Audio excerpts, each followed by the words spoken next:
নমস্কার।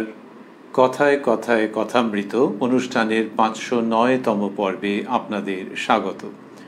আপনারা এই অনুষ্ঠান দেখছেন প্রাণারাম বাংলা ইউটিউব চ্যানেলে, যেখানে সপ্তাহের প্রত্যেক দিন সম্প্রচারিত হয় এই কথায় কথায় কথামৃত অনুষ্ঠানটি।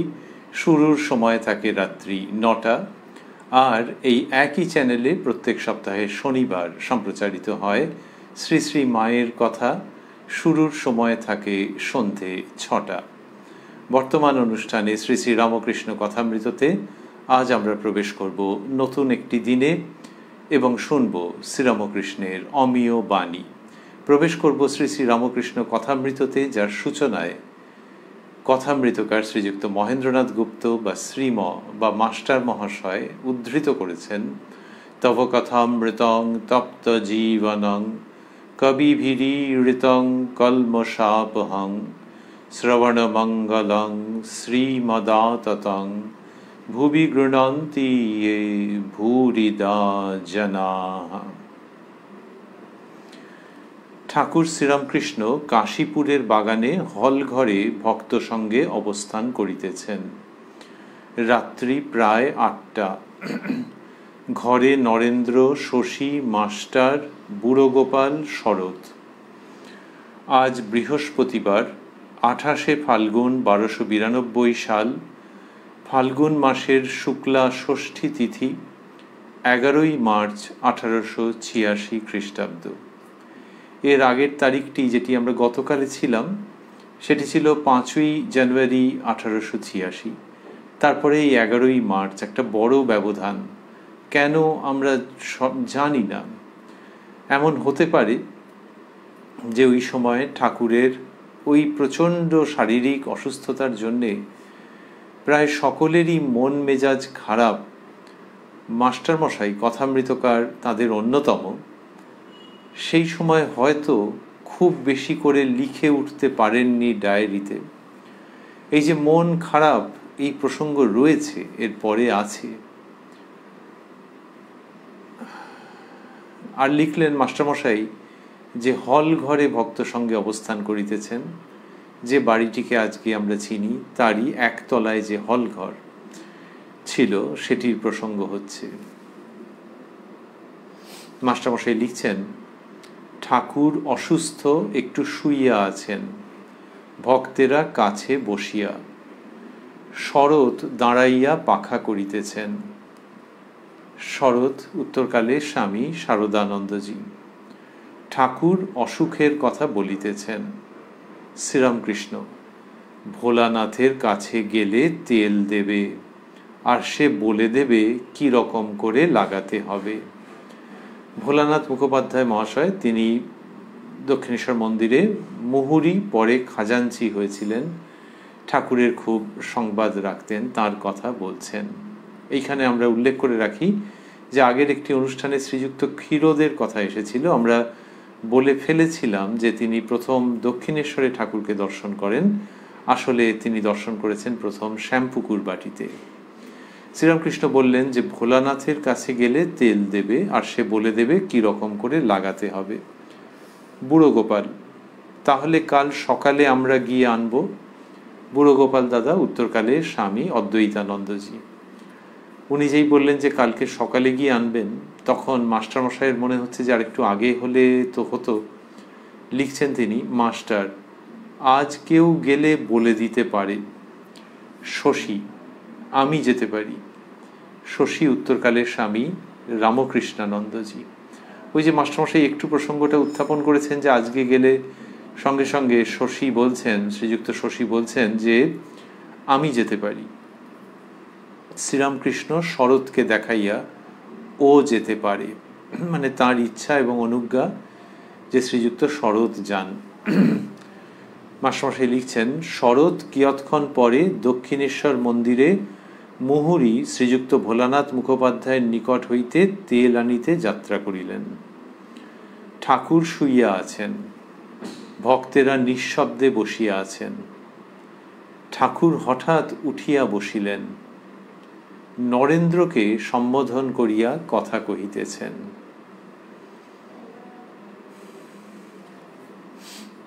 আগে যখন মাস্টারমশাই নাম দিয়েছেন যে ঘরে কারা কারা রয়েছেন, তখন দেখেছি আমরা যে প্রথমেই নরেন্দ্রনাথের নাম দিয়েছেন। যদি স্মরণ করি আজকের অনুষ্ঠানে যেটি শুনছিলাম আমরা, ঘরে নরেন্দ্র, শশী, মাস্টার, বুড়োগোপাল, শরৎ।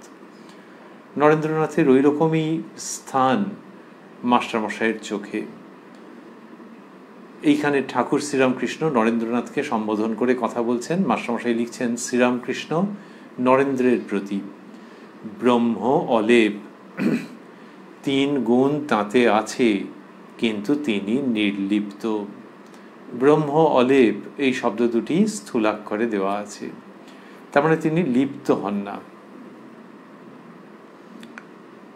আর 3 গুণ তাতে আছে, এটি মাস্টার শ্রীরামকৃষ্ণ বললেন যে কিন্তু তিনি নির্লিপ্ত, তার মধ্যে 3 গুণ রয়েছে কিন্তু তিনি নির্লিপ্ত। বলছেন ঠাকুর শ্রীরামকৃষ্ণ, যেমন বায়ুতে সুগন্ধ দুর্গন্ধ দুই পাওয়া যায়, কিন্তু বায়ু নির্লিপ্ত। কাশীতে শঙ্করাচার্য পথ দিয়ে যাচ্ছিলেন, চণ্ডাল মাংসের ভার নিয়ে যাচ্ছিল, হঠাৎ ছুঁয়ে ফেললে। শঙ্কর বললেন, ছুঁয়ে ফেললি? চণ্ডাল বললে, ঠাকুর তুমিও আমায় ছোঁও নাই, আমিও তোমায় ছুঁই নাই। আত্মা নির্লিপ্ত, তুমি সেই শুদ্ধ আত্মা, তুমি সেই শুদ্ধ আত্মা, এই শব্দগুলি স্থূলাক্ষরে দেওয়া আছে। তো চণ্ডাল যাচ্ছিলেন, কথিত আছে যে মহাদেব ওই রূপ ধরে যাচ্ছিলেন শঙ্করাচার্যের জ্ঞানের পূর্ণতা সম্পাদনের জন্য। এবং সেই চণ্ডালকে যখন শঙ্করাচার্য বলেছেন ছুঁয়ে ফেললি, তখন সেই ছদ্মবেশী যিনি চণ্ডাল, তিনি বলছেন, ঠাকুর তুমিও আমায় ছোঁও নাই, আমিও তোমায় ছুঁই নাই। আত্মা নির্লিপ্ত, তুমি সেই শুদ্ধ আত্মা। এই শঙ্করাচার্যের জ্ঞান সম্পাদনের জন্য বলা, যে তাহলে ছুঁয়েছে কি শরীরটাকে, কিন্তু আত্মা তিনি নির্লিপ্ত, তিনি ভিতরে আছেন। তাহলে বাইরে এইসব আবরণগুলো আছে, দেহ, মন, বুদ্ধি, চিত্ত, অহংকার, বিভিন্ন রকমের আবরণ। অন্তরে যিনি আছেন তিনি আছেন, কেউ তাকে আলাদা করে ছুঁতে পান না, তিনি কারোর দ্বারা স্পৃষ্ট হন না এবং তিনি কোনো কিছুর মধ্যে লিপ্ত হন না। শ্রীরামকৃষ্ণ বলছেন, ব্রহ্ম আর মায়া, জ্ঞানী মায়া ফেলে দেয়, মায়া আবরণ স্বরূপ। এই দেখো, এই গামছা আড়াল করলাম আর প্রদীপের আলো দেখা যাচ্ছে না। ঠাকুর গামছাটি আপনার ও ভক্তদের মাঝখানে ধরিলেন, বলিতেছেন, এই দেখো আমার মুখ আর দেখা যাচ্ছে না।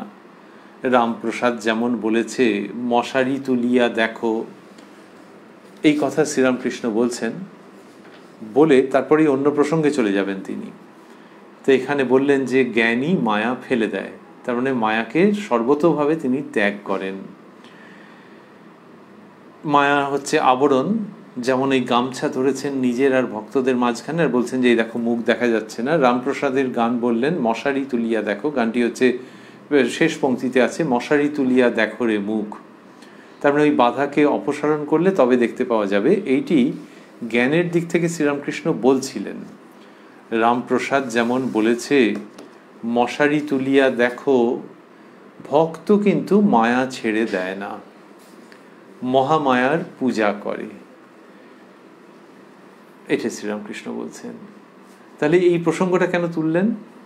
নরেন্দ্রনাথের জ্ঞানীর ভাব, নিরাকারের প্রতি আকর্ষণ, প্রবণতা, তার কাছে শ্রীরামকৃষ্ণ জ্ঞানের প্রসঙ্গ আনলেন। শঙ্করাচার্যের কথা বললেন, তার জীবনের ঘটনার কথা বললেন, তারপরে বলছেন যে জ্ঞানী মায়া ফেলে দেয়। এই যে মায়া ফেলে দেয়, মায়া অপসারণ করা, ইংলিশে বলতে গেলে রিমুভ করা, যে তার মানে আর নেই, ওটা চাই না, এই ভঙ্গিটি তিনি উল্লেখ করছেন। নরেন্দ্রনাথের মনোজগতের সঙ্গে আপাতত মিলবে, নরেন্দ্রনাথের শুনতে ভালো লাগবে, কিন্তু ভক্তের প্রসঙ্গ, ভক্তির প্রসঙ্গটাও তার শোনা দরকার। শ্রীরামকৃষ্ণ অনেকবার এই রকম প্রক্রিয়ার মধ্যে দিয়ে গেছেন বা যান, সেটি আমরা কথামৃতের মধ্যে দেখতে পাই। এখানে বলছেন ভক্ত কিন্তু মায়া ছেড়ে দেয় না। এই যে কিন্তু যেটা বলছেন, এই কিন্তুটা শুধু বিরোধ মুখে দেখানো হচ্ছে তা নয়, যে এটার অপোজিট ওইটা। ভঙ্গি থেকে বোঝা যায় যে এইটির প্রতি শ্রীরামকৃষ্ণের বিশেষ সমর্থন আছে, এই পথটির প্রতি। সব পথ দিয়েই তাকে পাওয়া যাবে, কিন্তু কোন পথটা প্রেসক্রাইব করা হচ্ছে মানুষের জন্যে। এক্ষেত্রে নরেন্দ্রনাথকে বলছেন ভক্ত কিন্তু মায়া ছেড়ে দেয় না। এই কিন্তুটার মধ্যে একটা আনন্দপূর্ণ সমর্থন আছে। ভক্ত কিন্তু মায়া ছেড়ে দেয় না, মানে ওই মায়াকে ফেলে দেয় না, মহামায়ার পূজা করে। শরণাগত হয়ে বলে, মা পথ ছেড়ে দাও, তুমি পথ ছেড়ে দিলে তবে ব্রহ্মজ্ঞান হবে। এটি বললেন যে ওই মায়াকে সরিয়ে দেওয়া। আচ্ছা, তাহলে ভক্তও তো বলছেন যে পথ ছেড়ে দিতে, তার মানে তো মায়া সরানো। কিন্তু জ্ঞানী নিজে যেরকমভাবে মায়া সরিয়ে দেন, ভক্তের সেই ভঙ্গিটি নয়। সেই ভক্ত কি করছেন, তিনি মহামায়াকে পুজো করছেন, প্রার্থনা করছেন। মহামায়ার পূজা করে, শরণাগত হয়ে বলে, মা পথ ছেড়ে দাও। ভক্তের ভঙ্গিটি এরকম যে মা ছেড়ে না দিলে সাধ্য নেই আমার, সেইটি ভক্ত করে। তুমি পথ ছেড়ে দিলে তবে ব্রহ্মজ্ঞান হবে। তো এইটা শ্রীরামকৃষ্ণ খুব বিশেষভাবে আনছেন, যে পুজো করে শরণাগত হয়ে এটা করা। আরও একটি থাকছে এর মধ্যে, সেটি হচ্ছে যে ওই যে মায়াকে জ্ঞানী আর দেখতেই চান না। মায়ার প্রসঙ্গ অপসৃত চিরকালের মতো, বলা হচ্ছে যে সেই সমস্ত সংস্কার দগ্ধ হয়ে যাচ্ছে চিরকালের জন্য। ভক্তের ভাবটা ঠিক সেরকম নয়। ভক্তের হচ্ছে যে মহামায়ারই সৃষ্টি, কার জন্য কোনটা, কিন্তু আমার এগুলো দরকার নেই। এই যে বলে সরিয়ে রাখা, তার মধ্যে একটা প্রণামের ভাব আছে, প্রণতির ভাব আছে। শ্রীরামকৃষ্ণ শেখাচ্ছেন যে ওই আদ্যাশক্তির মধ্যে বিদ্যাশক্তি অবিদ্যাশক্তি দুই আছে।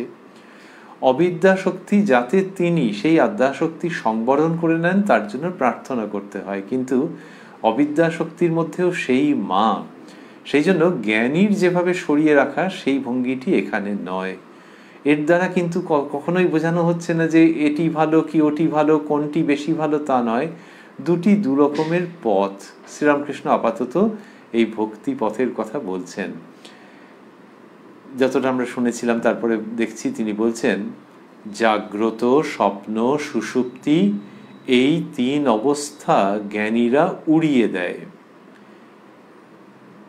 তিন অবস্থা উড়িয়ে দিচ্ছেন, তাহলে কোনটির কথা বলছেন? তারা তুরীয় অবস্থার কথা বলছেন, যে জাগ্রত, স্বপ্ন, সুষুপ্তি এই তিনটিকেই নিচ্ছেন না। নিচ্ছেন না মানে জাগ্রত অবস্থায় এলোমেলো দেখছে, লোকে ভুল দেখছে, ভুল প্রতিক্রিয়া হচ্ছে, তার প্রতিক্রিয়াগুলো বদলে বদলে যাচ্ছে। সেই জন্য ওগুলোর উপর কোনো ভরসা নেই, ওগুলোকে সরিয়ে ফেলতে হবে। ওই যে মনের কাজ হচ্ছে তো, এবং মনের কাজের জন্য নানান রকমের যে সমস্ত অনুভূতি হচ্ছে, যে সমস্ত প্রতিক্রিয়া তৈরি হচ্ছে, ওগুলো ঠিক হচ্ছে না। স্বপ্ন, স্বপ্নের মধ্যে কীরকম হচ্ছে, যেন ছেঁড়া ছেঁড়া টুকরো টুকরো কিছু ভাবনা ঘোরাফেরা করছে, সেখানে ভ্রান্তির সম্ভাবনা কম। সুষুপ্তি মানে গভীর নিদ্রা, এখানে স্বপ্ন নেই, গভীর নিদ্রা, এবং তাতে খুব নিজেকে রিফ্রেশড মনে হয়। এই সুষুপ্তি অবস্থাটা জ্ঞানীর অবস্থার খুব কাছাকাছি, যেখানে কিনা জাগতিক বিক্ষেপ, জাগতিক ওঠাপড়া, জাগতিক সুখ দুঃখ নেই। একটা কোনো অবস্থাতে বেশ মজে থাকা, সেই অবস্থাটাকেই সত্য বলে যেন বোধ করা, এবং সত্যি সত্যি যে সেই অবস্থাটি আগের অবস্থাগুলোর থেকে বেশি সত্য, ওটি বোধে বোধ করা, এইটি হচ্ছে সুষুপ্তির অবস্থা। এই সুষুপ্তি ব্রহ্মজ্ঞানের খুব কাছাকাছি। তাহলে তফাৎটা কি?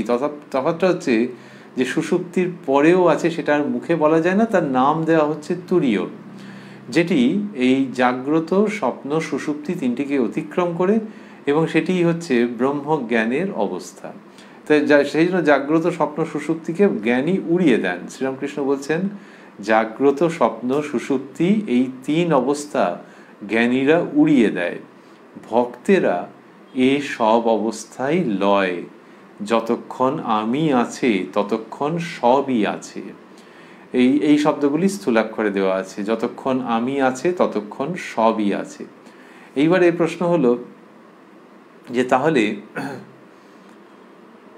ওই যে জাগ্রত অবস্থায় একটু আগে জ্ঞানীর প্রসঙ্গে বলা হলো যে কত এলোমেলো দেখছে, ভুল প্রতিক্রিয়া হচ্ছে, তাহলে ভক্ত যখন এই সবগুলোকে নিচ্ছেন, আচ্ছা বোঝা গেল যে আমি তো বোধ যখন আছে সবগুলোই রয়েছে, কিন্তু তাহলে জাগ্রত অবস্থাকে নিচ্ছেন মানে তিনিও তো ভুল দেখছেন নাকি? জ্ঞানীর যে ভক্তের জন্য জাগ্রত অবস্থা একদম ঠিক ঠিক।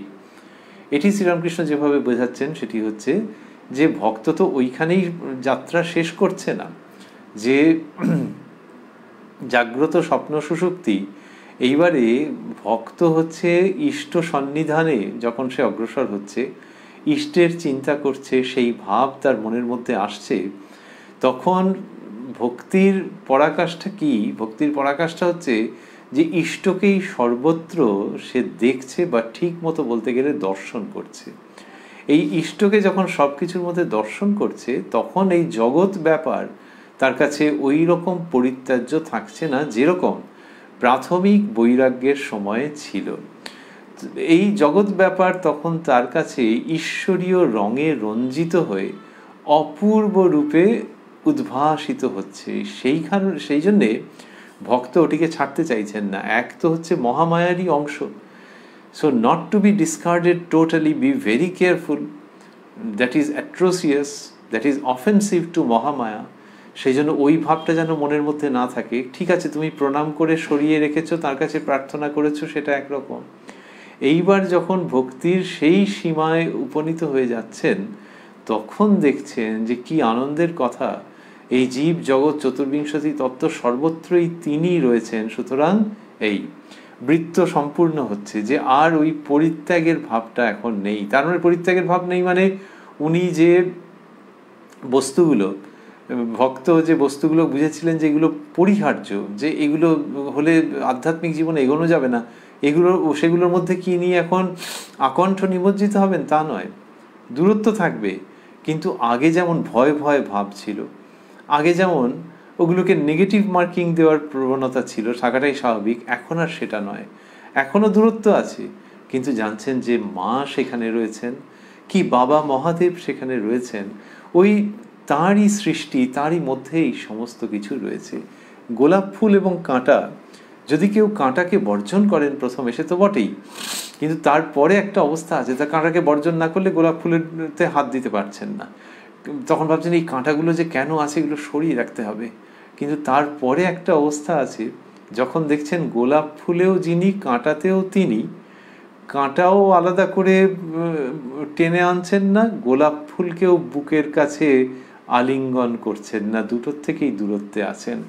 এই যে অনাসক্ত ভালোবাসা, অনাসক্তভাবে ঈশ্বরের হস্তাক্ষর দেখতে পাওয়া সব কিছুর মধ্যে, এটি হচ্ছে ওই ভক্তির চূড়ান্ত পরাকাষ্ঠা। শ্রীরামকৃষ্ণ বলছেন, যতক্ষণ আমি আছে ততক্ষণ দেখে যে তিনি মায়া জীব জগৎ চতুর্বিংশতি তত্ত্ব সব হয়েছেন। ওই যে তিনি সব হয়েছেন, তার মধ্যে এর মধ্যে একটা আমিত্ববোধ আছে। এই আমিত্ববোধটা ভক্তের আমিত্ববোধ। এই সুন্দর জায়গায় নিয়ে এলেন নরেন্দ্রনাথের কাছে, যে দেখো এও একটা জীবন, আর জ্ঞানীর ভাবটাও আছে, আবার এটাও একটা ভাব, জানো। তারপরে কি হচ্ছে, অসাধারণ সব ঘটনা ঘটছে। মাস্টারমশাই লিখছেন, বন্ধনীর মধ্যে প্রথমে লিখলেন, নরেন্দ্র প্রভৃতি চুপ করিয়া আছেন। গভীর ভাবের কথা হচ্ছে। তো চুপ তো এমনিও করে আছেন, তারা কি প্রথম থেকে কলরব করছিলেন নাকি? তাহলে এটা বলা কেন? বলা এই জন্যে যে নরেন্দ্রনাথ কোনো প্রতিবাদ করতে পারছেন না। এমনিতে নরেন্দ্রনাথ হি সাবস্ক্রাইবস টু জ্ঞানমার্গ, ওই দিকটাতে তার খুব প্রবণতা, কিন্তু এখানে আর কিছু বলতে পারছেন না। দুটো কারণ থাকতে পারে না বলতে পারার। একটা হচ্ছে যে ঠাকুরের শরীর খারাপ, কিন্তু তা হলেও নরেন্দ্রনাথ যেটা বোঝেন সেটা বলেন। দ্বিতীয় কারণটি মুখ্য, সেটি হচ্ছে যে নতুন আলো আসছে, নতুন দিশা দেখতে পাওয়া যাচ্ছে, নতুনভাবে পিঠে হাত রেখে ঠাকুর অধ্যাত্মভাবে অনুপ্রাণিত করছেন, আদর করছেন। এইটা একেবারে অন্য রকম। তার মাস্টারমশাই লিখলেন, নরেন্দ্র প্রভৃতি চুপ করিয়া আছেন। খুব সুন্দর।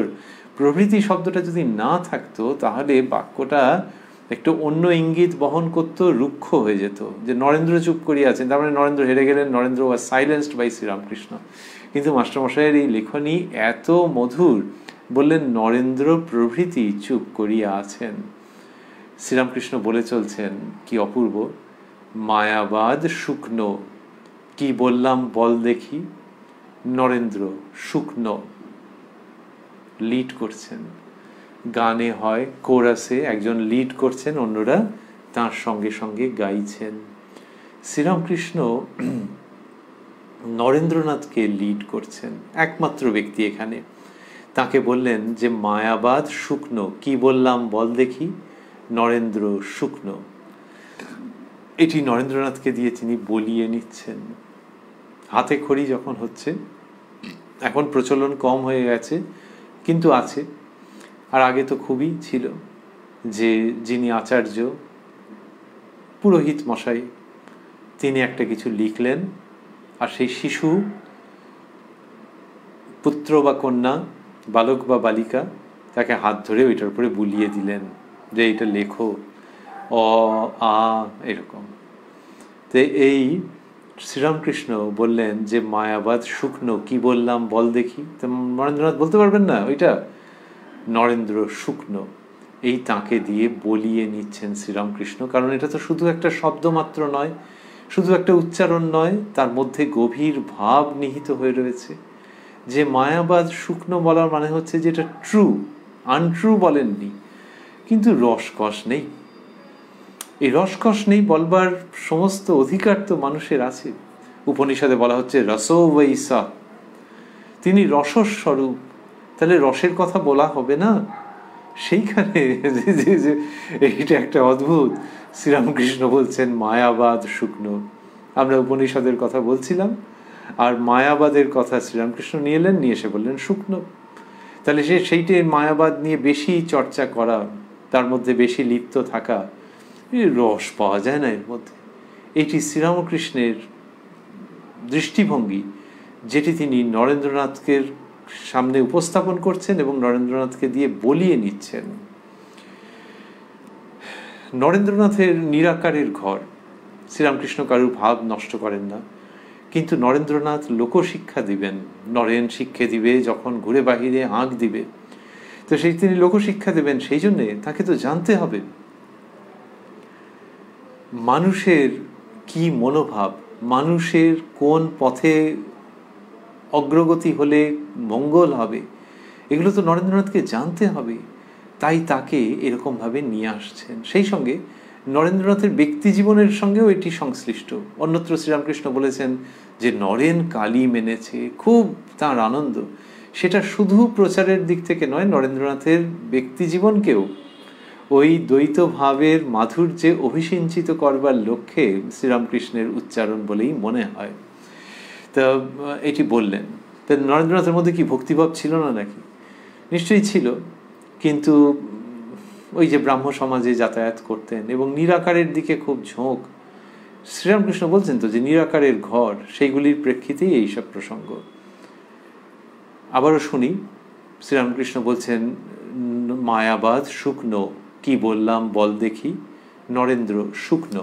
তারপর মাস্টারমশাই লিখছেন, ঠাকুর নরেন্দ্রের হাত মুখ স্পর্শ করিতে লাগিলেন, আবার কথা কহিতেছেন, এসব ভক্তের লক্ষণ। এসব মানে মাস্টারমশাই বন্ধনীর মধ্যে দিয়েছেন নরেন্দ্রের সব, এসব ভক্তের লক্ষণ। জ্ঞানীর সে আলাদা লক্ষণ, মুখ চেহারা শুকনো হয়। নরেন্দ্রনাথের মধ্যে ভক্ত রয়েছেন। এমনিতে বলা হয় যে স্বামী বিবেকানন্দের বাইরে জ্ঞানী, ভেতরে ভক্ত। জ্ঞানী তিনি জগতের অনেক ব্যাপারে ধর্মের প্রসঙ্গ উপস্থাপন করবার জন্য ওই ভাব ধারণ করেছেন। জ্ঞান খড়গ দ্বারা অনেক বিপরীত সংস্কার মানুষের মনে যা ছিল সেগুলিকে ছেদন করেছেন, কিন্তু ভেতরে ভেতরে তিনি ভক্ত। শ্রীরামকৃষ্ণ নরেন্দ্রনাথের হাত মুখ স্পর্শ করছেন, করে বলছেন যে এসব ভক্তের লক্ষণ। কি অপূর্ব একটি মুহূর্ত, যে হাত মুখ সব ছুঁয়ে ছুঁয়ে দেখছেন ঠাকুর শ্রীরামকৃষ্ণ, আর বলছেন যে সব ভক্তের লক্ষণ, জ্ঞানীর সে আলাদা লক্ষণ, মুখ চেহারা শুকনো হয়। তারপর বললেন জ্ঞানী জ্ঞান লাভ করার পরও বিদ্যা মায়া নিয়ে থাকতে পারে, ভক্তি দয়া বৈরাগ্য এইসব নিয়ে থাকতে পারে। এর দুটি উদ্দেশ্য, প্রথম লোক শিক্ষা হয়, তারপর রসাস্বাদনের জন্য। এটি বলার কারণ হচ্ছে যে তুমি যদি জ্ঞান পথ অবলম্বন করতে চাও বাবা, তাহলেও জেনো যে জ্ঞান পথ অবলম্বন করবার পরেও বিদ্যা মায়া নিয়ে থাকা যায়, এমনটা হয়। শঙ্করাচার্য করেছিলেন, এরকম বলেছেন তিনি। তো এখানে বলছেন যে জ্ঞানী জ্ঞান লাভ করার পরও বিদ্যা মায়া নিয়ে থাকতে পারে, ভক্তি দয়া বৈরাগ্য এইসব নিয়ে থাকতে পারে। এগুলোকে বলা হচ্ছে বিদ্যা মায়া। মায়া কেন? যে সবটাই তো মায়ার জগতের মধ্যে। ভক্তি, কে কাকে ভক্তি করছে, সবই যদি এক হয় তাহলে দুই দেখলে তবে তো ভক্তি। কে কাকে দয়া করছে, এ তো আরো সাংঘাতিক কথা। ভক্তির প্রসঙ্গে তবু অদ্বৈতের প্রসঙ্গ আনা যেতে পারে, কিন্তু দয়া করছে একজন আরেকজনকে, তাহলে দ্বৈত ভাবে। হ্যাঁ, দ্বৈত ভাবে। বৈরাগ্য, একজন বলছে যে এইগুলো আমার চাই না, এইগুলো মানে বলতে গেলেই তো দ্বৈত এসে গেল। হ্যাঁ, এলো, কিন্তু এগুলি বিদ্যা মায়া, এগুলো অবিদ্যা মায়া নয়। এগুলি মানুষকে মুক্ত করবার দিকেই নিয়ে যায়। তাই বললেন যে জ্ঞানী জ্ঞান লাভ করবার পরও বিদ্যা মায়া নিয়ে থাকতে পারে, মানে তার মানে বিদ্যা মায়ার চর্চার মধ্যে থাকতে পারেন, ভক্তি দয়া বৈরাগ্য এইসব নিয়ে থাকতে পারে। এই যে শ্রীরামকৃষ্ণ বৈরাগ্যের কথা বলছেন, তাহলে তার কি এখনো বস্তু লাভ হয়নি নাকি?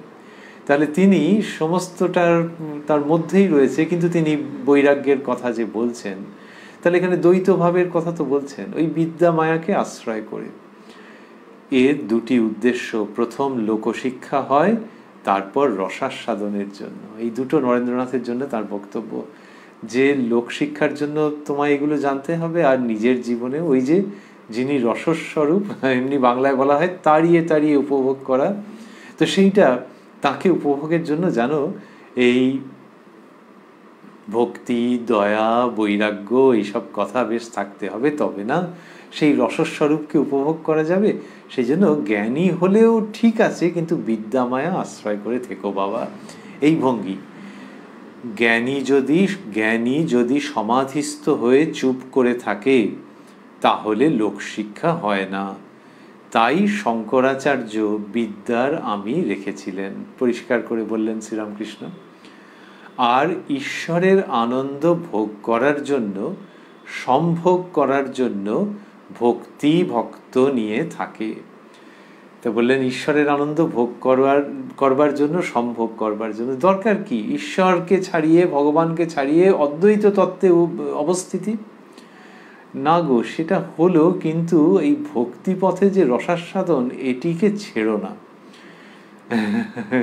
এই রসাস্বাদন এইটি হচ্ছে শ্রীরামকৃষ্ণের। আচ্ছা, তাহলে তিনি তো সচ্চিদানন্দ, তার মধ্যেও তো আনন্দ আছে। তাহলে হ্যাঁ আছে, সেটা আনন্দের মধ্যে বুধ হয়ে থাকে, কিন্তু তার মধ্যে বৈচিত্র্য নেই। আর এখানে দেখো বৈচিত্র্য আছে। ভঙ্গিটি হচ্ছে, কেউ যদি খাবার দাবারের ব্যাপারে সচেতন থাকেন যে কি খাচ্ছেন, এবং তিনি যদি ভাবেন যে এই রোজ এই মেনু একদম মেপে এইটা খাবো, তাহলে খারাপ না, যে স্বাস্থ্যসম্মতভাবে শরীর রক্ষার জন্য করছেন। আরেকজন ব্যক্তি আছেন, তিনি ওগুলো বোঝেন, তিনি হ্যাংলা নন, পেটুক নন, কিন্তু তিনি খাদ্য রসিক। তিনি তখন বলবেন যে হ্যাঁ, আপনি যেটা করছেন খুব ভালো, কিন্তু দেখুন আপনি এই যে ঝালটা যেটা খাচ্ছেন, এই যে তরকারিটা, এটাকেই একটু অমুকটা দিয়ে নেড়ে দিলে ওটা দেখবেন দারুণ টেস্ট হয়। এইটি যখন তিনি বলছেন, তখন বুঝতে হবে যে ইনি খাদ্য রসিক। আবারও ভাবছি যে তিনি ওই রকম হ্যাংলা পেটুক নন, খাদ্য রসিক। যে খাদ্য এগুলো তো তৈরি হয়েছে, এর মধ্যে রস আছে, তো সেইটাকে উপভোগ করবে না। কিন্তু আমি কোথায় বলেছি তোমাকে যে একবারে গাঁও গাঁও করে দু হাতে খেতে হবে আর শরীরকে খারাপ করে ফেলতে হবে? এই ভক্তি পথে হচ্ছে সেইটা, যে আধ্যাত্মিক পুষ্টি, আধ্যাত্মিক সচেতনতা, আধ্যাত্মিক সতর্কতা, আধ্যাত্মিক সংবেদনশীলতা, এই সমস্ত পূর্ণমাত্রায় থাকবে, কিন্তু চলো অনেক রকমভাবে উপভোগ করা যাক। এই শ্রীরামকৃষ্ণের অনন্য ধর্মবাণী, যেখানে বৈরাগ্যের চূড়ান্ত সুর ধ্বনিত হয়, আবার একই সঙ্গে আসক্তিবিহীন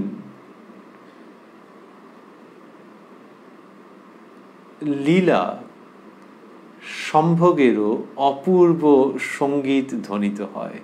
এই দুটি মিলিয়ে বৈরাগ্য এবং আসক্তিবিহীন লীলা আস্বাদন, এই দুই মিলে শ্রীরামকৃষ্ণ।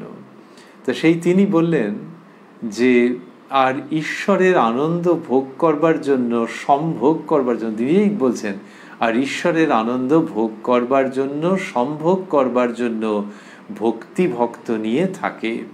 এই জ্ঞানীর কথায় এটি বলছেন। বলে ওই যে আমি, সেই আমিটার কথা বলছেন, ওই যে আমিটা যে মানে দ্বৈত ভাব, তো সেই আমিটা বলছেন এটা কোনো দোষের নয়। জ্ঞানীর দিক থেকে দেখতে গেলে আমি আবার কি, কিন্তু শ্রীরামকৃষ্ণ বলছেন এই বিদ্যামায়া আশ্রয় করে থাকলে কোনো দোষের নয়। বলছেন এই বিদ্যার আমি, ভক্তের আমি, এতে দোষ নাই। বজ্জাত আমিতে দোষ হয়। তাকে দর্শন করবার পর বালকের স্বভাব হয়। বালকের আমিতে কোনো দোষ নাই। তা বলছেন যে বালকের যে আমি, তাতে কোনো দোষ নাই। তাকে দর্শন করবার পর বালকের স্বভাব হয়। এই যে বালকের স্বভাব, বাচ্চা ছেলের স্বভাব হচ্ছে মানে শিশু একেবারে, তো তার স্বভাব হচ্ছে। এখন সেই আমিতে কোনো দোষ নাই। তাহলে বালকের আমিটা কিরকম? বয়স্ক লোকের আমি হচ্ছে অন্যরকম, যে আমি এটা করেছি, আমি এটা করেছি, তার মানে অমুক পারেনি, আমি করেছি। কি করবে মানুষ? একটা সেলফ স্যাটিসফ্যাকশন ডিরাইভ করার চেষ্টা করে, তো যে অন্যেরা এসে কিছু ভালো ভালো বলছে না, অন্যেরা এসে অনেক লজেন্স, চকলেট, এগ রোল নিয়ে এসে খাওয়াচ্ছে না, তাহলে নিজেকেই নিজে একটু খুঁজে নেওয়া যাক যে আমি অমুকের থেকে ভালো, আমি তমুকের থেকে এগিয়ে, এইটা করে একটু প্রসন্নতা, এটা মানুষের সংস্কারের মধ্যে। কিন্তু উত্তরণের পথে যেতে গেলে এটাকে ছাড়িয়ে যেতে হবে অচিরেই। এইবারে সেটাকে যখন ছাড়িয়ে যাচ্ছে, তখন সেটা হচ্ছে ওই খারাপ আমি থেকে ভালো আমির দিকে শ্রীরামকৃষ্ণ বলছেন, যেটি বজ্জাত আমির দিক থেকে বিদ্যার আমি, ভক্তের আমি। বিদ্যার আমি, ভক্তের আমিটা কি সেটাও বলছে, সেখানেও সে আমি করছে, কিন্তু সেটার স্বরূপটা অন্যরকম। সেখানে হচ্ছে আমি মহারাজের ওই কথাগুলো না রোজ একবার না শুনলে আমার ঠিক হয় না। এইটি যখন বলছে মহারাজের কথাগুলো যতবার শুনি ততবার আমার যা ভালো লাগে, এবং এর মধ্যে গুচ্ছের আমি আমার রইল, তো এগুলোতে কোনো ক্ষতি নেই। এইটা বিদ্যার আমি। এটা সে কাউকে খাটো করার জন্য বলেনি, আমরা ধরেই নিচ্ছি। খাটো করার জন্য বলতে পারি যে তুমি কি আর শুনেছো, আমি অনেক শুনেছি, সেইটা ধরছি না। কিন্তু যেখানে খাটো করার জন্য বলেনি, কিন্তু নিজের মনের থেকে এইটা বলছে যে ওনার কথা না শুনলে আমার হয় না, আমি সব খেয়াল রাখি কোথায় কি বক্তৃতা দিচ্ছেন, বা ওখানে উনি কি ওই গায়ক কি ভক্তি রস তার গানের মধ্যে, আমি ও কোথায় কি নতুন রিলিজ হচ্ছে সমস্ত আমি খেয়াল রাখি, জানো, আমার সঙ্গে ওর খুব মেলে। এই আমি আমার এইটাতে কোনো দোষ নেই। শ্রীরামকৃষ্ণ বলছেন ভক্তের আমি, বিদ্যার আমি। এ কি নিয়ে আমি করছে? এ কোনো বক্তৃতা কি কোনো গান কি কোনো ছবি, যেটাতে তার ভেতরে ভগবত ভাবের অধিকতর বিকাশ হয় তার ভেতর থেকে, সেইগুলোর কথা বলছে। এই বিদ্যার আমি, ভক্তের আমি, এতে দোষ নাই। তা বললেন যে তাকে দর্শন করার পর বালকের স্বভাব হয়। তাহলে এই যে আমিটা, এইটা ওই বাচ্চা ছেলের মতো। কেন বাচ্চা ছেলের মতো? এই তো সব সিরিয়াস কথা বলছে, যে মহারাজের কাছে আমি মহারাজের বক্তৃতা শুনি, আমার ওর গান শুনতে খুব ভাল লাগে, তাই আমারগুলো তো সিরিয়াস। তা বালকের এরকম নাকি? বালকের সঙ্গে মিলটা হচ্ছে যে বাচ্চা ছেলে যখন আমিটা বলে, তখন ওর মধ্যে চ্যাটচ্যাটে আসক্তির রস থাকে না। রসগোল্লার রস কি ট্র্যাজেডি, যে খেতে খুব ভাল লাগে, কিন্তু গায়ে একটু যদি পড়ে যায় না, লোকে বলে এ মাগো, যতক্ষণ না ধুয়ে ফেলছে ততক্ষণ শান্তি নেই। তাহলে এই রসটাকে নিয়ে একটু গন্ডগোল আছে এর মধ্যে কোথাও একটা। তো এইটি বালকের ওরকম চ্যাটচ্যাটে কিছু নেই। সে অনেক আমি বলে, আমি মামার বাড়ি যাবো, এরকম। মানে এই নয় যে পৃথিবীতে যারা মামার বাড়ি যেতে পারেনি তাদের থেকে আমি অনেক উচ্চাসনে আছি, ওরকম নয়। ও যে আমিটা করছে, ওইটার সঙ্গে ওর এই রসালো চ্যাটচ্যাটে সম্পর্কটা নেই। তেমনি যিনি কিনা বলছেন যে আমি এটা শুনতে ভালোবাসি, আমি ওই গান রোজ শুনি, সেই আমিত্বটার মধ্যে চ্যাটচ্যাটে ভাবটা নেই। আর যখন জ্ঞানীর ক্ষেত্রে, তখন তো ওটা আরো অপূর্ব। তার ওই বিদ্যার আমি, ভক্তের আমি, তিনি যে আমি কথাগুলো বলেন সেগুলো একদম অন্য রকম। বোঝা যায় যে ওর সঙ্গে ওর আসক্তিজনিত কোনো বন্ধন নেই। শ্রীরামকৃষ্ণ সেইখানে বালকের আমির কথা বললেন, বলতে বলতে একটা যে উদাহরণ দিলেন, এটা আমরা কোথাও পাইনি, বা আমি কোথাও পাইনি বলাই ভালো বোধহয়। সেটি হচ্ছে অপূর্ব একটা উদাহরণ দিচ্ছেন। এমনিতে কারোর মুখ যদি দেখানো হয়, অনেক সময় রাজনীতির লোকেদের মুখ দেখানো হয় যে খুব হাসি হাসি মুখ, আবার কোথাও খুব চিন্তিত মুখ, কোথাও ক্রুদ্ধ মুখ, এগুলো সব ফাইলে স্টক ফটো হিসেবে অনেক সময় রাখা থাকে, যে যখন যেরকম দরকার হলো তার বিভিন্ন মুডের সব ছবি তোলা রয়েছে। কি একজন অভিনেতার, একজন পাবলিক ফিগার, তার বিভিন্ন মুডের সব ছবি তোলা। ও বাবা, যেখানে রেগে গেছেন দেখলেই ভয় লাগছে, তা এইরকম সব রাগত রাগত মুখ। তো যে কোনো একজনের কথা যদি ভাবা যায় যে তার অনেক রকমের মুখ পাবলিক ডোমেনে আছে, আছে তো আছে। এইবার সেই মানুষটাকে যদি ভাবা যায়, ধরা যাক তিনি একজন রাজনীতিবিদ, তো তিনি ওই যে মুখটা করে ফেলেছেন, যখন তাকে একটা কিছু বলা হয়েছে অমুক আপনার নামে এরকম বলেছে, তখন মুখ চোখের একবার ভঙ্গি বদলে গেছে।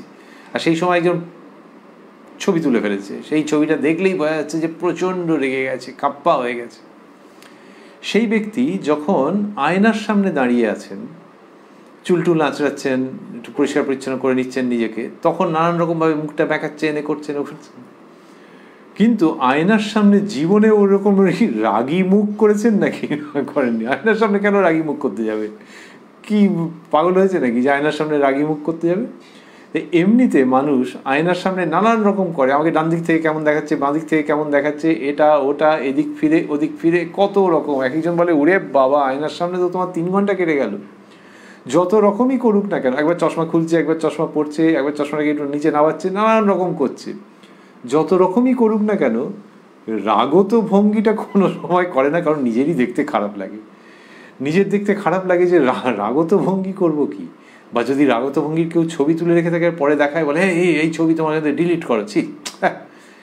শ্রীরামকৃষ্ণ বলছেন, বালকের আমিতে কোনো দোষ নাই, যেমন আরশির মুখ লোককে গালাগাল দেয় না। কি জায়গায় চলে গেল প্রসঙ্গ! এই উপমা তিনি কোথা থেকে পেলেন জানি না। তিনি যেমন বলতেন যে, মানে এটা হয় তার নিজস্ব, অথবা যেমন বলতেন যে মা রাস ঠেলে দেন, বললেন যে যেমন আরশির মুখ লোককে গালাগাল দেয় না। তাহলে ওই যে আরশির মুখ যত রকম দেখতে পাওয়া যায়, কত স্টাইল করছে, এ করছে, ও করছে, চুলের বিভিন্ন রকমের বিন্যাস, কিন্তু গালাগাল দেয় না। গালাগাল দিলে কি হবে? একজন যদি এরকম গালাগাল দেয়, তখন মনে হবে নিজেই নিজেকে দিচ্ছি। ওইটা জ্ঞানীর স্বভাব। তিনি পরুষ বাক্য উচ্চারণ করেন না, কর্কশ বাক্য উচ্চারণ করেন না। ওই তার যে আমিত্বটা রয়েছে, সেটা হচ্ছে আরশিতে দেখা মুখ। This is an excellent analogy, যে যেমন আরশির মুখ লোককে গালাগাল দেয় না। ওই মুখটা দেখতে পাচ্ছ, নানান রকমের ভঙ্গি রয়েছে, কিন্তু গালাগাল দেবে না। তেমনি জ্ঞানীর যে আমির ভাবটা রয়েছে, ওই গালাগাল দেওয়া মানে কি? গালাগাল দেওয়া মানে জগতের সঙ্গে অ্যাটাচমেন্ট আছে। ওই যে আমাদের বলা হয় রাগ, দেশ ইত্যাদি, জগতের সঙ্গে অ্যাটাচমেন্ট না থাকলে গালাগাল হয় না।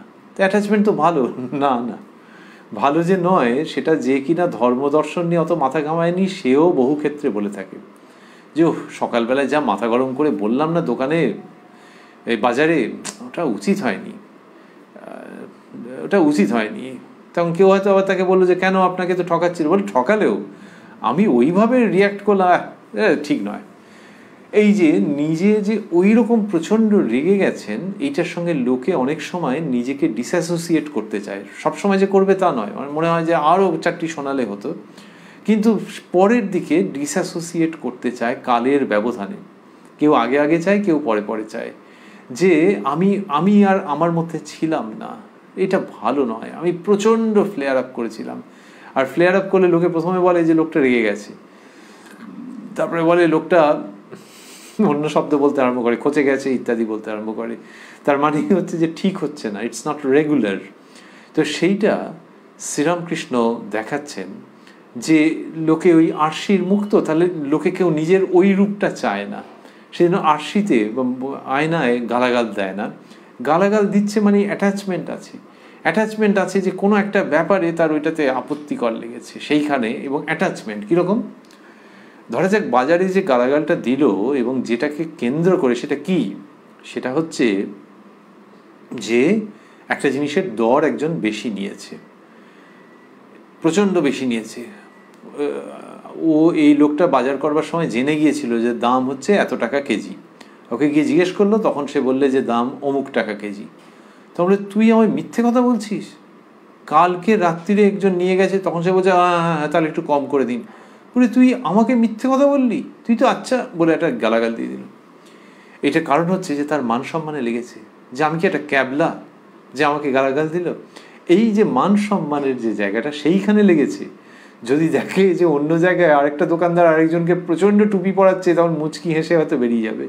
সুতরাং ওইটাতে তার যে প্রচণ্ড রাগ আছে, অসূয়া আছে তা না, কিন্তু আমাকে টুপি পরাচ্ছে, এই আমিত্ব একটা বড় অংশ বা পুরোটাই একটা ইনফ্লেটেড বেলুনের মতো, একটা বেলুন যে ফুলে ফেঁপে একসা কাণ্ড হয়ে আছে। সত্যিই যদি ওই ন্যায় নৈতিকতার প্রসঙ্গ থাকতো তাহলে ওইখানেও গিয়ে সে একটা সাংঘাতিক কাণ্ড করতো, মানে কিছু করেনি, বরং দাঁড়িয়ে উপভোগ করেছে যে আচ্ছা টুপি পড়াচ্ছে। এই গালাগাল দেওয়া, রাগ হয়ে যাওয়া, এর সঙ্গে ওই আসক্তি জড়িত থাকে। তো তাহলে কি জগতে কেউ রাগ করবে না? কোনো মাস্টারমশাই কোনো ছাত্রছাত্রীর উপর রাগ করবেন না? যখন যথাযথ কারণে রাগটা হচ্ছে এবং রাগের প্রকাশ দেখাচ্ছেন, তখন কিন্তু আসক্তি থাকছে না। ওই আমাকে খাটো করেছে ওই জন্যে নয়, তোকে এটা বলে দিয়েছিলাম কেন করে আসছিস নি, কেন গার্জেন কল করবো, বের করে দেবো স্কুল থেকে, এটা যেটা বলছেন সেটা উনি ব্যক্তিগতভাবে ডিউপড হয়েছেন, ওনাকে ঠকিয়েছে ওই বাচ্চা ছেলেটা, ওই জন্য নয়। কিন্তু হচ্ছে যে আরে ও নিজেই নিজেকে ঠকাচ্ছে, তো ওর ভবিষ্যৎ তৈরি হবে না, সেই জন্য ভয় দেখালাম। আমি তো জানি একবার যেই বলেছি গার্জেন কল করবো, এবারে হয়ে গেছে, এখন সুরসুর করে করবে, 3 মাস ঠিক করবে, আবার জানি 3 মাসের বাদ আবার একটু ডোজ দিতে হবে। এই যে রাগ দেখানো সেটা অন্যরকম, বা সেখানে যে শব্দ প্রয়োগ করছেন সেটা অন্যরকম, দেব বের করে, ওটা দরকার ছিল সেই ছেলের ক্ষেত্রে বা মেয়ের ক্ষেত্রে হয়তো। কিন্তু অন্য ক্ষেত্রে যেখানে রাগত অ্যাডাল্ট যে অ্যাঙ্গার, ম্যাচিওরড অ্যাঙ্গার, তার একটা বড় অংশ জুড়ে থাকছে আসক্তি, মান সম্মান। সেইটা আয়নার সামনে দাঁড়িয়ে কেউ করতে চায় না। তাহলে আয়নার সামনে দাঁড়ানো যে মুখটা, সেটা বড্ড ভালো। কাউকে দেখতে ভালো হোক, মাঝারি হোক, বাজি হোক, যাই হোক, আয়নার সামনে নাইস।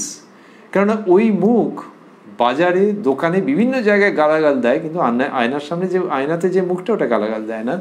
এইটা জ্ঞানীর যে আমিত্ব, শ্রীরামকৃষ্ণ সেটি বলছেন। বলছেন, পোড়া দড়ি দেখতেই দড়ির আকার, ফুঁ দিলে উড়ে যায়, জ্ঞানাগ্নিতে অহংকার পুড়ে গেছে, এখন আর কারো অনিষ্ট করে না, নামমাত্র আমি। পোড়া দড়ির উদাহরণ আমাদের শাস্ত্রে অন্যরকমভাবে আছে, অন্য ক্ষেত্রে। আর শ্রীরামকৃষ্ণ বলছেন যে ফুঁ দিলে উড়ে যায়, তার আগে যে তাকে একটা দেখে কিছু ভয় হচ্ছে, সাপ বলে মনে হচ্ছে, এটাকে ওই জায়গাতে তিনি রাখছেন শুধুমাত্র, যে ওরকমভাবে মনে হচ্ছে। তেমনি জ্ঞানীর যে আমি, সেটা ওই রকম। পোড়া দড়ি দেখতেই দড়ির আকার, ফুঁ দিলে উড়ে যায়, জ্ঞানাগ্নিতে অহংকার পুড়ে গেছে। তাহলে ব্যক্তির যে অহংকার সেটা পুড়ে গেছে, কিন্তু এই আমিত্বের রূপটা রয়ে গেছে, এখন আর কারো অনিষ্ট করে না, নামমাত্র আমি।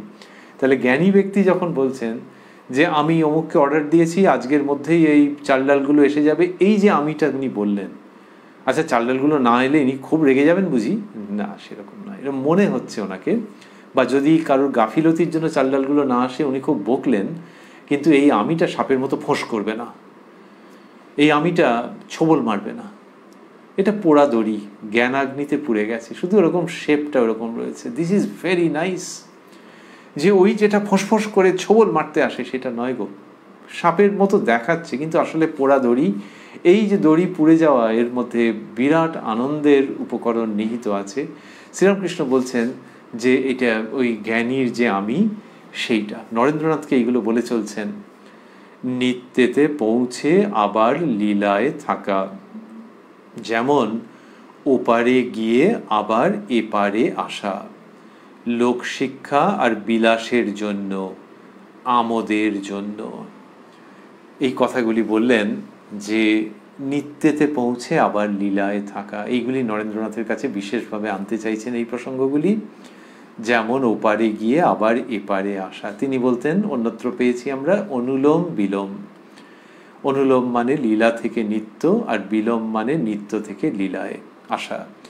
লোকশিক্ষা আর বিলাসের জন্য, আমোদের জন্য। কত রকমভাবে শব্দগুলো আনছেন, একটু আগেই আমরা দেখেছি।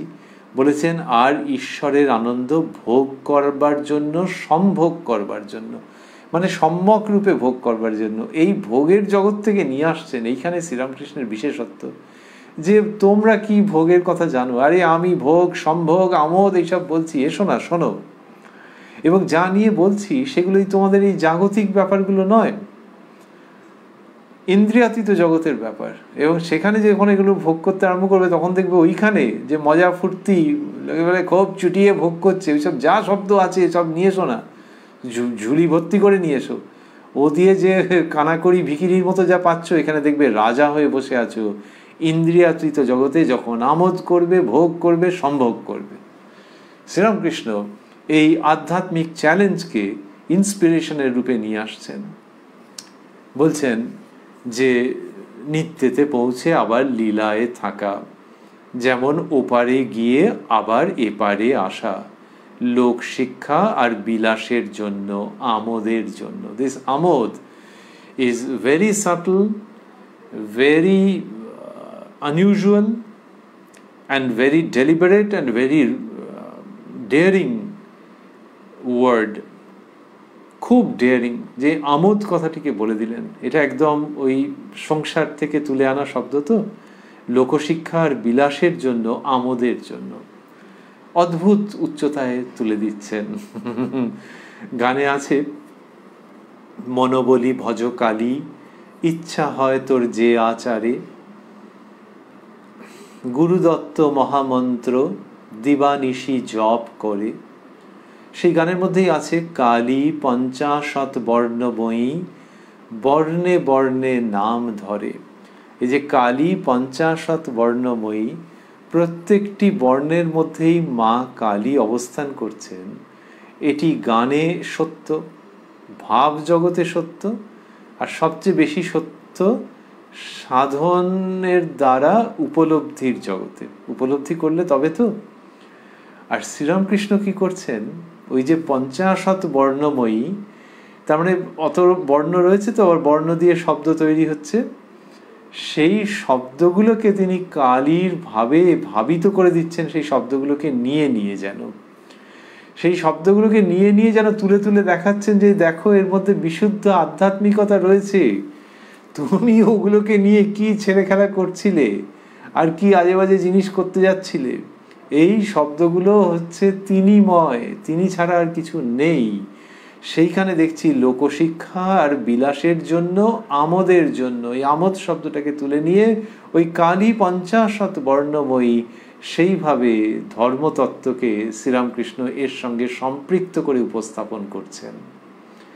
ঠাকুর অতি মৃদুস্বরে কথা কহিতেছেন। মাস্টারমশাই লিখছেন, একটু চুপ করিলেন, আবার ভক্তদের বলিতেছেন, শরীরের এই রোগ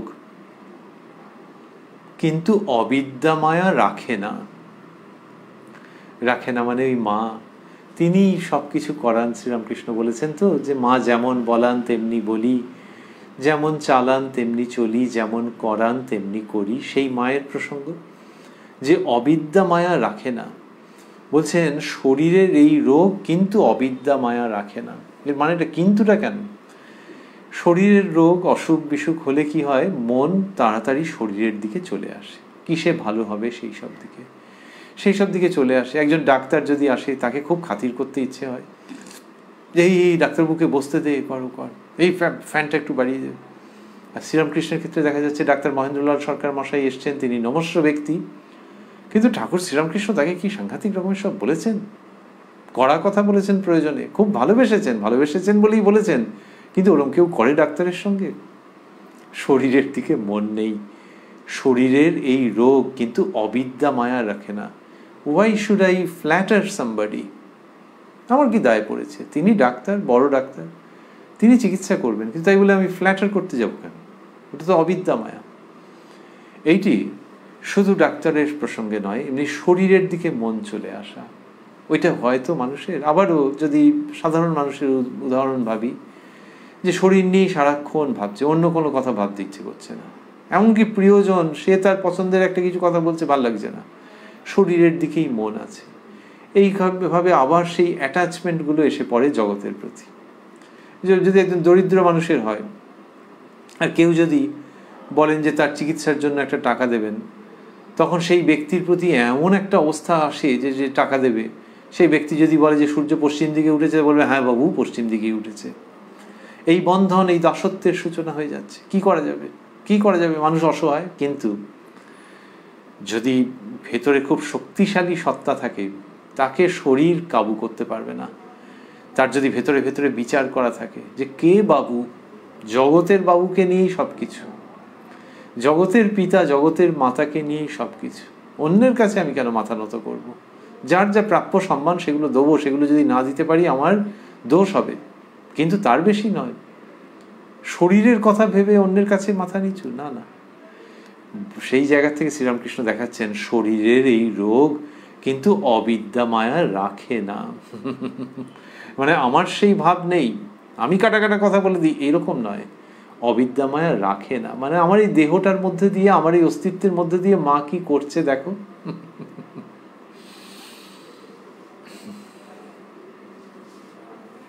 গানের মধ্যে আছে শ্যামা মা এক কল করেছে, অদ্ভুত সুন্দর গান কথামৃততে আমরা পেয়েছি। তো সেই রকম এই কলটির মধ্যে দিয়ে শ্রীরামকৃষ্ণের যেন এরকম বক্তব্য যে কিরকম করে যাচ্ছে দেখো, শরীরটা অসুস্থ কিন্তু ভেতরে অবিদ্যা মায়া রাখেনি। এই দেখো, রামলাল কি বাড়ি কি পরিবার আমার মনে নাই, কে না পূর্ণ কায়েত তার জন্য ভাবছি, ওদের জন্য তো ভাবনা হয় না। কি অসাধারণ! এই শব্দগুলি স্থূলাক্ষরে দেওয়া আছে। রামলাল কি বাড়ি কি পরিবার আমার মনে নাই, কে না পূর্ণ কায়েত তার জন্য ভাবছি। শ্রীরামকৃষ্ণ বলছেন যে যারা কিনা আপনার জন, তাদের মনের মধ্যে কিছু নেই। রামলাল কি বাড়ি কি পরিবার, মা জননী শ্রীরামকৃষ্ণের শক্তি, কিন্তু স্ত্রী হিসেবে, ওয়াইফ হিসেবে মনের মধ্যে না। তো সেইটাই বলছেন, রামলাল কি বাড়ি কি পরিবার আমার মনে নাই, সেই সবগুলো মনের মধ্যে কোনো স্থানই পাচ্ছে না। কি অপূর্ব! এটা আমরা শুনছি কাশীপুরে 11ই মার্চ 1886, আর মাস 5 বাদে তার দেহাবসান। সেই সময় রামলাল দাদার জন্য ভাবছেন না, বাড়ির জন্য ভাবছেন না, সহধর্মিনীর কথাও আলাদা করে কিছু মনে নেই। তো এই শ্রীরামকৃষ্ণকে লোকে ভালোবাসবে না? তার শ্রীচরণে মাথা রাখার জন্য আকুলি বিকুলি করবে না? আবার সেই সহধর্মিনী সম্পর্কে বলেছেন, ও কি যে সে, ও আমার শক্তি। তার এই সহধর্মিনী রূপে তিনি ওই রকম, কিন্তু লৌকিক অর্থে না গো, মনের মধ্যে নেই, তিনি রাখেননি। কে না পূর্ণ কায়েত তার জন্য ভাবছি। শ্রীযুক্ত পূর্ণচন্দ্র ঘোষ বালক ভক্ত, কায়স্থ ছেলে, এবার তার জন্য ভাবছি, এইটা বললেন। ওদের জন্য তো ভাবনা হয় না। তারপর বলছেন, তিনি বিদ্যামায়া রেখে দিয়েছেন লোকের জন্য, ভক্তের জন্য। ওই যে একটু আগে বললেন লোকশিক্ষার জন্য। কিন্তু বিদ্যামায়া থাকলে আবার আসতে হবে। অবতারাদি বিদ্যামায়া রাখে, অবতারাদি বিদ্যামায়া রাখে। একটু বাসনা থাকলেই আসতে হয়, ফিরে ফিরে আসতে হয়। সব বাসনা গেলে মুক্তি, ভক্তরা কিন্তু মুক্তি চায় না। এটি শ্রীরামকৃষ্ণ নিজের ভাবের একবারে গভীর অন্তরঙ্গ কথা বলছেন, যে বিদ্যামায়া থাকলে আবার আসতে হবে, অবতারাদি বিদ্যামায়া রাখে। পরিষ্কার বললেন যে অবতার প্রমুখ, অবতার ঈশ্বর কোটি, এরকম অন্যত্র বলেছেন, এই ভাবের ইঙ্গিত দিয়েছেন যে তাঁরা বিদ্যামায়া রাখেন। একটু বাসনা থাকলেই আসতে হয়, ফিরে ফিরে আসতে হয়। তাহলে মুক্তি মানে জন্ম মৃত্যুর পারে যাওয়া চিরতরে। আর এখানে বলছেন যে আসতে হয়, অবতারকে আসতে হয়, সব বাসনা গেলে মুক্তি, ভক্তরা কিন্তু মুক্তি চায় না। এই ভক্তরা অবতারের সঙ্গে ওই লীলা আস্বাদনের জন্যে পুনরায় আবির্ভূত হওয়ার ব্যাপারে নো অবজেকশন, এইটা তাদের ভঙ্গি, যে জন্মাতেই হবে এরকম উদগ্র বাসনা নয়, কিন্তু no objection, as contrasted to জ্ঞানী। জ্ঞানী তিনি কি করছেন, তিনি আর ফিরতে চান না। ভক্তেরা হচ্ছেন যে ওই অবতার এলে তার সঙ্গে। যদি কাশিতে কারু দেহত্যাগ হয় তাহলে মুক্তি হয়, আর আসতে হয় না, জ্ঞানীদের মুক্তি। এটি বলে প্রসঙ্গের সমাপন করলেন নরেন্দ্র। সেদিন মহিম চক্রবর্তীর বাড়িতে আমরা গিয়েছিলাম। ওই যে আগে আমরা দেখেছি মহিমাচরণ চক্রবর্তী মহাশয়ের বাড়িতে যাবেন নরেন্দ্রনাথ বলছেন, সেটির প্রসঙ্গ এখানে বললেন শ্রীরামকৃষ্ণ সহাস্যে। তারপর উনি জানেন কিছু একটা ঘটনা আছে, নরেন্দ্র বলছে মানে। আর মহিম চক্রবর্তী লোকটিও নানান রকম আছে, মজার ব্যাপার কিছু বোধহয় আছে, একটা কি ঘটেছে। শ্রীরামকৃষ্ণ সহাস্যে। তারপর নরেন্দ্র, ওর মতো এমন শুষ্ক জ্ঞানী দেখি নাই, ওর মতো এমন শুষ্ক জ্ঞানী দেখি নাই। শ্রীরামকৃষ্ণ সহাস্যে। কি হয়েছিল? নরেন্দ্র, আমাদের গান গাইতে বললে, গঙ্গাধর গাইলে, গঙ্গাধর মানে উত্তরকালে যিনি স্বামী অখণ্ডানন্দজি, বয়স কম, আমাদের গান গাইতে বললে, গঙ্গাধর গাইলে শ্যাম নামে প্রাণ পেয়ে ইতি উতি, শ্যাম নামে প্রাণ পেয়ে ইতি উতি চায়, সম্মুখে তমাল বৃক্ষ দেখিবারে পায়। শ্রীমতী রাধারানীর ভাব। নরেন্দ্রনাথ শ্রীযুক্ত নরেন্দ্রনাথ বলছেন, গান শুনে বললে, ওসব গান কেন, প্রেম ট্রেম ভালো লাগে না, তাছাড়া মাঘ ছেলে নিয়ে থাকি, এসব গান এখানে কেন? এই রাধাকৃষ্ণের ভাবের গান এবং শ্রীযুক্ত গঙ্গাধর পরিবেশন করছেন, তাতে মহিমাবাবু এরকমভাবে রিয়াক্ট করছেন। শ্রীরামকৃষ্ণ এটাতে মজা পেয়েছেন। মাস্টারমশাই লিখছেন, শ্রীরামকৃষ্ণ মাস্টারের প্রতি ভয় দেখেছ, যে ওই সব প্রেমের গান টানায় বাড়ির মধ্যে না না না না এসব চলবে না, এইরকম একটা প্রসঙ্গ হতে হতে এই 11ই মার্চ 1886 প্রসঙ্গের সমাপন হচ্ছে। আমরা রয়েছি উদ্বোধন কার্যালয়ে প্রকাশিত শ্রী শ্রী রামকৃষ্ণ কথামৃতের 1021 পৃষ্ঠায়। শ্রীরামকৃষ্ণের কৃপা সাপেক্ষে এই অনুষ্ঠানে আপনারা আমরা আবারও মিলিত হব আগামীকাল প্রাণারাম বাংলা ইউটিউব চ্যানেলে, যেখানে সপ্তাহের প্রত্যেক দিন সম্প্রচারিত হয় এই কথায় কথায় কথামৃত অনুষ্ঠানটি। শুরুর সময় থাকে রাত্রি 9টা, আর ওই একই চ্যানেলে প্রত্যেক সপ্তাহের শনিবার সম্প্রচারিত হয় শ্রী শ্রী মায়ের কথা। শুরুর সময় থাকে সন্ধে 6টা। আজকে আমরা ছিলাম যে প্রসঙ্গের মধ্যে, সেখানে দেখলাম যে শ্রীরামকৃষ্ণ নরেন্দ্রনাথকে বললেন যে ব্রহ্ম অলেপ, ব্রহ্মজ্ঞানের প্রসঙ্গ কিঞ্চিত কিঞ্চিত বললেন তিনি, যে ব্রহ্মের মধ্যে 3 গুণ আছে কিন্তু তিনি নির্লিপ্ত। যেমন বায়ুতে সুগন্ধ দুর্গন্ধ দুই আছে, বায়ু নির্লিপ্ত। এই বলতে বলতে শ্রীমৎ শঙ্করাচার্যের কাশীর জীবনের কথা বললেন, চণ্ডালের সঙ্গে সেই উপাখ্যানের কথা, যেখানে চণ্ডাল বললেন যে তুমিও আমায় ঠাকুর, তুমিও আমায় ছোঁও নাই, আমিও তোমায় ছুঁই নাই, আত্মা নির্লিপ্ত, তুমি সেই শুদ্ধ আত্মা। শ্রীরামকৃষ্ণ বললেন যে জ্ঞানী মায়া ফেলে দেয়, কিন্তু ভক্ত মায়া ছেড়ে দেয় না, মহামায়ার পূজা করে, শরণাগত হয়ে বলে যে মা পথ ছেড়ে দাও।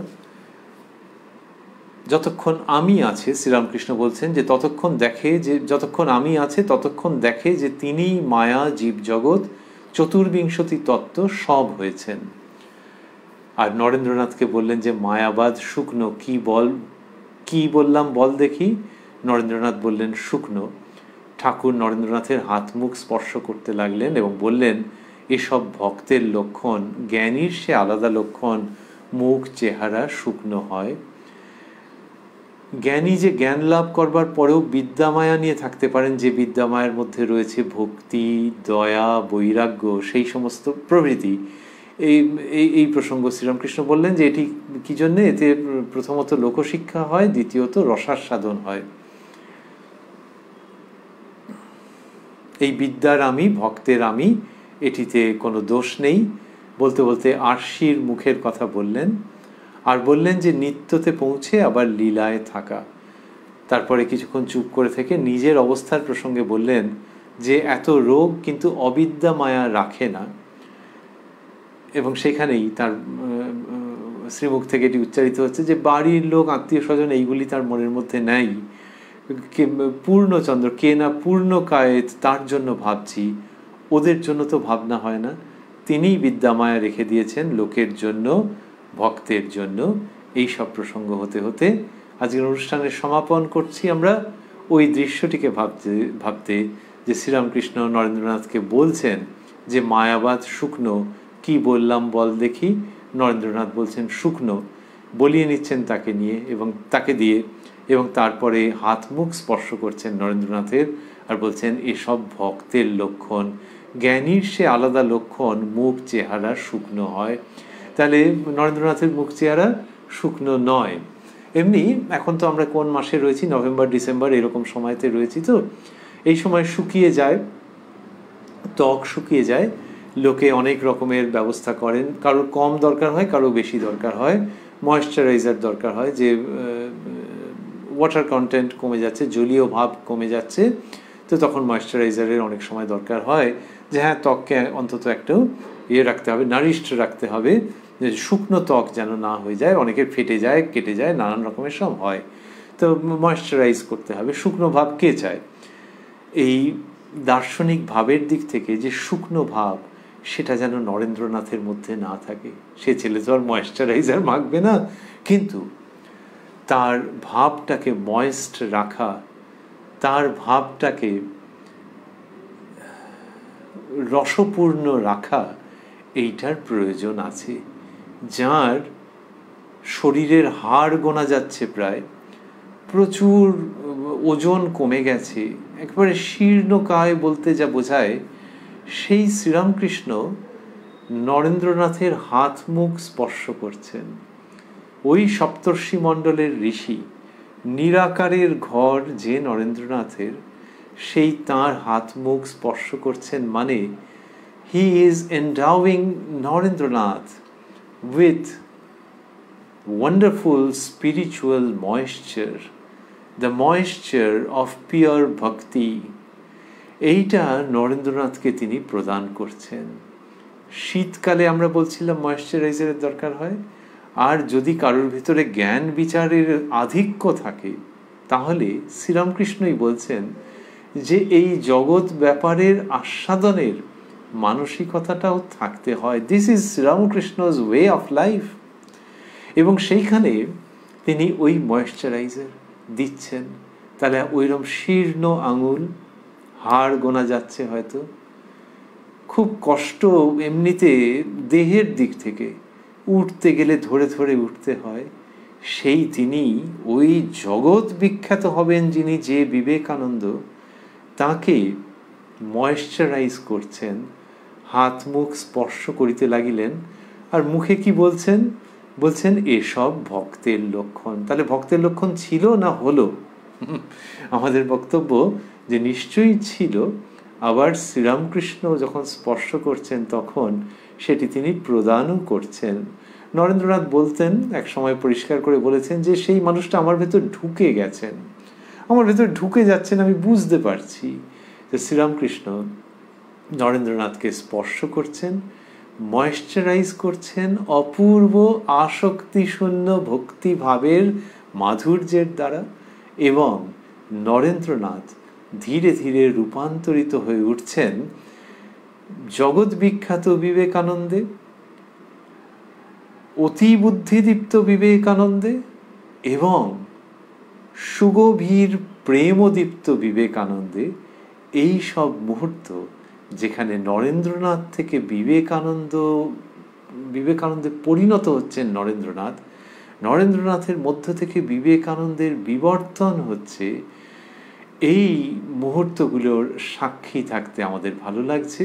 আর সেইখানেই ভাবছি ওই শীর্ণকায় শ্রীরামকৃষ্ণ নরেন্দ্রনাথের মুখে হাতে স্পর্শ করে তাকে অদ্ভুত অধ্যাত্ম রসে ময়েশ্চারাইজ করছেন, সঞ্জীবিত করছেন।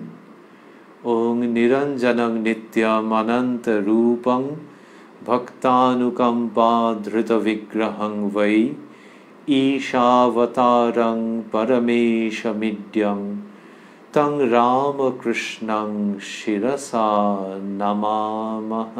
প্রালারাম প্রালারাম প্রালারাম প্রালারাম প্রালারাম প্রালারাম, কি যেন লুকানো নামে তাই মিষ্ট এত তব নাম। প্রালারাম প্রালারাম प्राणाराम प्राणाराम प्राणाराम प्राणाराम